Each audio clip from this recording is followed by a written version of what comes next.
As I get closer to graduation, I wonder more and more about whether or not I'll have a job when I leave college. It's not really about getting a job, though. It's about getting the job that I want.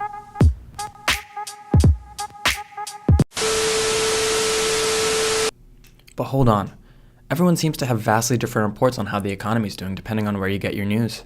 The unemployment rate is now the lowest it's been this millennium, 3.9%. The big thing to me was cracking 4.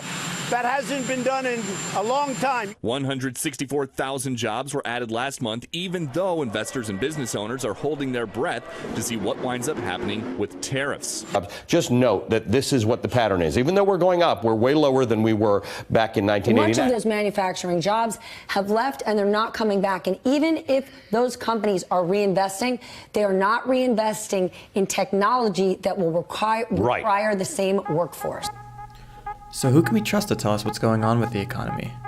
Everyone seems to be quoting the same jobs report, but different sites interpret the figures differently. Honestly, it might be better to figure this out for ourselves. The report everyone's talking about is a monthly release by the Bureau of Labor Statistics called the Jobs Report. It's constructed from data from 2 surveys. First, let's look at the Establishment Survey. This survey samples about 147,000 non-farm businesses and examines hiring trends for businesses and agencies across the country. From this, we can learn how many new workers are being hired, for what pay, and in what industry. Then there's the Household Survey. This survey samples about 60,000 households and collects data about the status of people's employment and job search. This gives us statistics on labor force participation by factors like age, sex, race, and education. All that survey data gives us economic measures like the unemployment rate and labor force participation for each industry and demographic. Many economists will calculate more intricate metrics from the report to better estimate economic growth.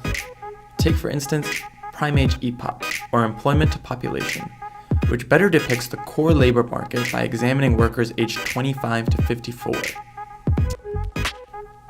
None of these statistics get the whole picture of the economy by themselves, though. Ex-Fed Chair Janet Yellen would use a dashboard of 9 different statistics to get a good idea of how the economy is doing. Now, even if you don't have time to make your own dashboard, at least you'll know a little bit more about where the data they quote on the news comes from.